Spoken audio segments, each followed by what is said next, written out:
if we want to contextualize that, that's a very faulty debate that has no basis to start with. He understands how government engages these and disperses these payments and the agreements. Management. They may even have to renegotiate contracts at some point whatsoever. So to look at that figure in isolation, to say this, within a photographic year, which is just 2025, we read a budget. Again, when they talk about not spending, Bernard and the good listeners, the big ticket items for any government that has inherited this particular government to do was to cater for the domestic debt exchange program, to make commitment to it.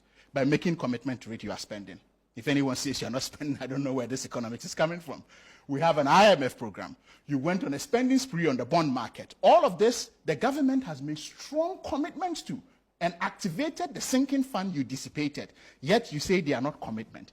I'm wondering what single policy it is that Dr. Kabiru and Dr. Bawumia understands, and one for a magic one to say that this is what the NDC government did as far as the stabilization of the CD is concerned.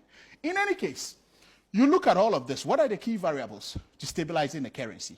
They talk about the gold for oil program as though it was a novelty coming from them. In the wake, or in the run-up to, or post-COVID, when central banks in developing countries were trying to stabilize their reserves and get liquidity, that was the program they resorted to, having reserve-backed currencies, using gold. And if you went into this to say that you want to turn and pat yourselves at the back by saying that this is what you did, I think that, again, did not, because your central bank posted losses in a period where a bank uses the functionality of an instrument of moral suasion to determine that, and you had a governor saying that it amounted to nothing. Those were the whistles and bells of the economy. So these were the issues we had prior to. So we had a government that have inherited. We speak also as if we're speaking in a vacuum. We inherited an IMF program. The program has not even expired. There's no financial headroom to even do anything.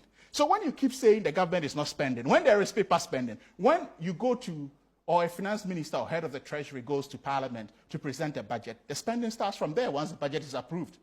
So when you and your boss say we are not spending, I don't know where that is actually coming from. The commitments that have been made, the appropriations that have been made, the disbursements that are yet to go is not spending.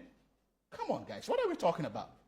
In any case, when your boss said he had locked the depreciation of the city and given the keys to the IGP, why? What happened? When the economy was dissipated, you went to the IMF with your tails in between your legs. When you said you never go and have an IMF program. You put us in this situation. Let's compare inflation rates at the time, and even at the time you started gold for oil program, and now. So if 2.6 billion was accumulated by a gold program through the gold board, you expect that to be used as a bullet payment to pay government debtors. Come on, Kabiru. Which government functions within that confines? So I think that it's about time we really unpack these real issues to have. Today, Dr. Bawumia has the convenience. I'm surprised he's not going to Cote d'Ivoire. He's quoting the Kwacha, who tells you that he gleans petrols around and then fix or pick low-hanging fruits. We have neighboring Nigeria. How is the Naira doing? That's our next door neighbor, where we have Lagos, bigger than the economy of Accra. Why won't he go to Nigeria and make a comparison? He's traveling all the way to Zambia to make a comparison. When it was not suiting, it was La Cote d'Ivoire. You can't go to La Cote d'Ivoire today because you think it don't favor the debate. So let's talk contextually. So with all of this happening, you found prudent spending. You found a precedent. And Bernard, there's something fundamental that has happened that we need to applaud this government. Quite often than not, the government treasury, which is a finance ministry, the central bank, and the executive arm of government, headed by the president, are always at loggerheads when it comes to stabilizing currency, right? Or having spending. This time around, three are all singing. Independent are singing from the same hymn book. Who tells you there's a coordinated effort? What single policy do you want again? You have a president, a central bank governor, and the head of treasury, which is the finance minister, singing from the same hymn book in terms of tightening budget. In any case, any prudent government, that is what is sought, which comes into office. The first budget, this is just a year's budget, fixed for a particular period of time, which is why I keep using the word photographic. So if you want to look at it and look at it as though it's a 4-year budget or an 8-year budget, you miss the debate.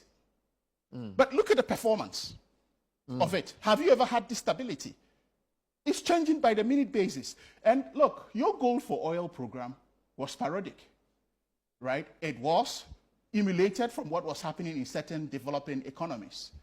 This is a program, the Gold Board program, backed by legislation. So investors see more confidence in it because it is backed by legislation. It has a board, among other issues. So if all of this are happening, yet you are asking that what has been done, when has a single policy been an answer to an economic problem? That is faulty, again, to start with, to start calling for a single policy that a government has done. It's very faulty. So they're trying to mix the debate. But for me, what I keep saying is that we are even not celebrating this. You're organizing press conferences left, right, center, talking about it. We have a 4-year mandate to deliver on the economy. These are just protein signs of it. That we are casually mentioning and saying that, okay, whatever we are doing is yielding some fruits. We're not celebrating it. There's no Kenke party at the precincts of the Treasury or Finance Ministry.